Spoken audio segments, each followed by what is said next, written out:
अभी आप ब्रह्म मुहूर्त में जगे हैं। जग कर देखिए, संध्या होने के पश्चात जब रात्रि का अंधकार सारे संसार को धीरे धीरे अपने अंधकार में निगलने लगता है, तो यही अंधकार ब्रह्म मुहूर्त में भोर होने से ठीक पूर्व तनिक अधिक काला हो जाता है। कुछ समझे, हमारा जीवन भी कुछ ऐसा ही होता है। जब हमारे जीवन की समस्याएं कठिनाई अपने अंत पर होती हैं, तो यही समस्याएं कठिनाई एक भीषण रूप लेकर हमारे समक्ष खड़ी हो जाती हैं और ऐसी परिस्थितियों में अधिकतर लोग हार मान जाते हैं, भय खा जाते हैं। परंतु ऐसी स्थिति में आप हार ना माने, भय ना खाएं, दृढ़ रहें, निरंतर आगे बढ़ते रहें। तो प्रकाश के रूप में हमारा स्वागत करने के लिए सूर्य उदय सदा हमारे समक्ष प्रस्तुत रहेगा। आपने बरगद के वृक्ष को देखा है, जितना विशाल उतना दृढ़। पतझड़ में वो सूख जाते हैं परंतु दुर्बल नहीं होते, टूटकर गिरते नहीं। और उसके विपरीत दलदल में उपजे वृक्षों को देखें, वो दिखने में तो हरे भरे होते हैं परंतु इतने दुर्बल होते हैं कि जल धारा के हल्के से वेग से वो गिर जाते हैं। परंतु ऐसा क्यों होता है? इसका कारण है जड़ें। जिसकी जड़ें दृढ़ भूमि में है वो हर चक्रवात, हर अफवाह को सह लेता है। जो दलदल में है वो स्वयं की जड़ों को दुर्बल बना लेता है। कुछ ऐसा ही मनुष्य भी होता है, जो अधर्म, कुकर्म, असत्य की धरा पर उपजा है। वो कठिन समय की एक मार भी नहीं सह पाता। और जो मनुष्य सत्य और धर्म की धरा पर उपजा है वो हर समस्या से जूझ कर आगे निकल जाता है और सफल हो जाता है। अब आप पर निर्भर करता है कि आप क्या बनना चाहते हैं। हमारे जीवन में मित्र और शत्रु बड़ा ही महत्व रखते हैं। यदि गंभीरता से सोचा जाए तो ऐसा कोई क्षण नहीं जब हम अपने मित्रों के बारे में ना सोचते हों या फिर शत्रुओं के बारे में। हमारा हर कार्य या तो हमारे मित्रों के हित के लिए होता है या फिर हमारे शत्रुओं के अहित के लिए। हम हर स्थान या तो अपने मित्रों के साथ होते हैं या फिर अपने शत्रुओं के साथ। कोई नहीं चाहता कि उनका शत्रु प्रसन्न रहे। संसार में हर कोई अपने शत्रु को नष्ट कर देना चाहता है और ऐसा करने के लिए वो हर संभव प्रयास करता है। उसे आर्थिक, मानसिक और शारीरिक हानि पहुंचाने का प्रयास करता है। और यदि मैं आपको आज ऐसा मंत्र सिखाऊं जिससे आप अपने शत्रु को सदा के लिए नष्ट कर दे तो, और वो मंत्र है शत्रु को मित्र बनाना। अपने सभी शत्रुओं को अपना मित्र बना लीजिए और आपके सारे शत्रु स्वतः ही समाप्त हो जाएंगे। राधे राधे।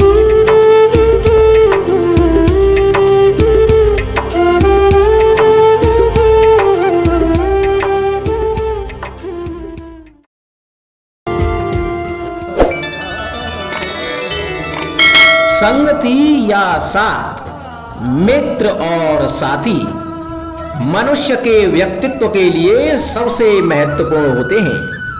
अब आप कहेंगे कि ये कैसे? मनुष्य अवश्य अपने व्यक्तित्व के लिए उत्तरदायी होता है, परंतु मनुष्य संगति में ना चाहते हुए भी उसका व्यक्तित्व संगत की भांति हो जाता है। इन पात्रों को देख रहे हैं आप? मध्य में जल रखा है, इसमें दूध और इसमें मलिन कीचड़ रखा है। यदि मैं इस जल को दूध में मिलाता हूं तो यह जल दूध बन जाता है, और यदि इसी जल को इस मलिन कीचड़ में मिलाता हूं तो यह जल या मलिन कीचड़ में परिवर्तित हो जाता है। हाँ, ऐसी कोई युक्ति नहीं कि जल बिना घुले मिले दूध या कीचड़ में अपना अस्तित्व बनाए रखे या इनसे अलग बना रहे। और ठीक ऐसा ही मनुष्य के जीवन में भी होता है कि यदि एक गुणहीन व्यक्ति गुणवानों की संगत में बैठे तो उसे भी गुणवान समझा जाता है, सम्मान का पात्र समझा जाता है। और यदि एक गुणवान व्यक्ति गुणहीनों की संगत में बैठे तो उसे भी तिरस्कार मिलता है। इसलिए अपने जीवन में संगति सोच समझकर सावधानी से चुनिएगा। कभी खेत में किसी किसान को खेती करते देखा है? वो उसे सींचता है, जोतता है, पशु पंछियों से खेत की फसल की रक्षा करता है, परंतु एक बात का वो सबसे विशेष ध्यान रखता है कि कहीं खेत में खरपतवार न उग जाए, क्योंकि एक खरपतवार का लान खेत की सारी फसल को नष्ट कर सकता है। ठीक उसी प्रकार यदि वंश की कोई संतान खोटी निकल जाती है तो वह समूचे वंश का सर्वनाश कर देती है। इसीलिए संतान के लालन पालन में ध्यान देना आवश्यक होता है, क्योंकि संतान वो फसल होती है जो वंश की आने वाली पीढ़ी को महान बना सकती है या फिर वंश का पतन भी कर सकती है। मनुष्य के जीवन में संतान का बहुत महत्व है। उस संतान के लिए वो कितने कष्ट सहता है,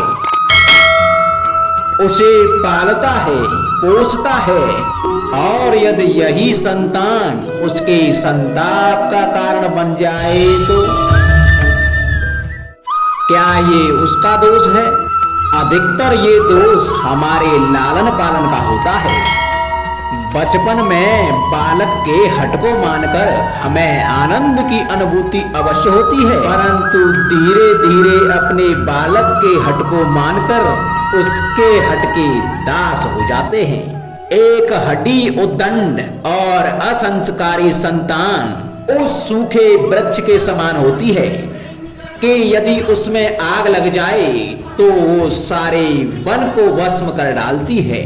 और स्मरण रहे, जब उसमें अग्नि लगती है तो वह सबसे पहले स्वयं के घर को ही भस्म करती है। इसलिए जब आवश्यकता हो तो अपनी संतान के हठ का विरोध करें, उसे रोकें, क्योंकि समय रहते ऐसा ना किया गया तो भविष्य में इस समस्या के परिणाम गंभीर हो सकते हैं। प्रतिज्ञा, वचन, ये सब मनुष्य ने समाज को सही दिशा में रखने के लिए बनाए हैं।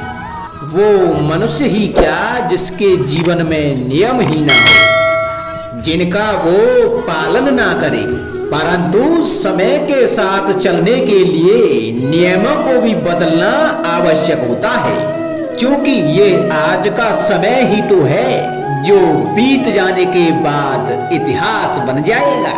यदि आवश्यकता पड़ने पर नियम और प्रतिज्ञा भंग न की जाए, समय की मांग के प्रतिरूप अपनी प्रतिक्रिया न बदली जाए, तो इतिहास हमें कभी क्षमा नहीं करेगा। आवश्यकता पड़ने पर आपकी तोड़ी हुई एक प्रतिज्ञा, एक बंधन कभी कभी पूरे मानव इतिहास को बड़े विनाश से बचा सकता है।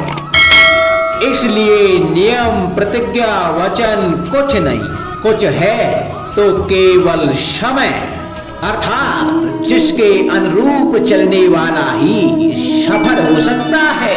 कभी किसी पंछी को घोंसले की नींव बनाते देखा है? अथक परिश्रम करके तिनका तिनका बिटोर के वो पंछी अपना घर बनाता है, अपनी संतान के लिए एक सुरक्षित घर बनाता है।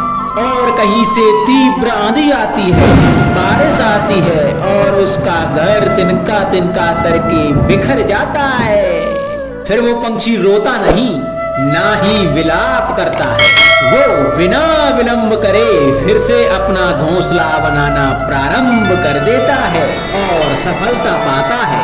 फिर हम क्यों छोटी छोटी असफलता से भयभीत होकर परिश्रम करना छोड़ देते हैं?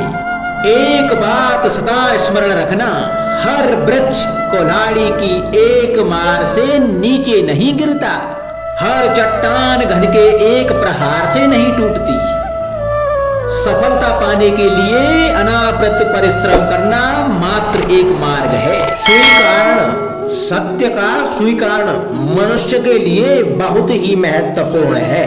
जब तक मनुष्य सत्य को स्वीकार नहीं करता, तब तक उसे असत्य से लड़ने की शक्ति प्राप्त नहीं होती। जब आप भोजन करते हैं तो क्या होता है? आपका पेट स्वीकारता है कि वो भर चुका है और आप भोजन करना बंद कर देते हैं। जब आपको निद्रा आती है तो क्या होता है? आपका मन स्वीकारता है कि आपका शरीर थक चुका है और उसे विश्राम की आवश्यकता है।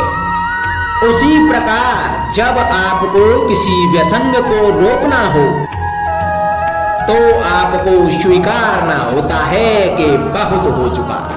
चाहे वो लालच हो या मदिरा पान, उस व्यसंग का त्यागना तभी प्रारंभ होता है जब आप यह स्वीकार कर लेते हैं कि आप उस व्यसंग के बंधन हैं।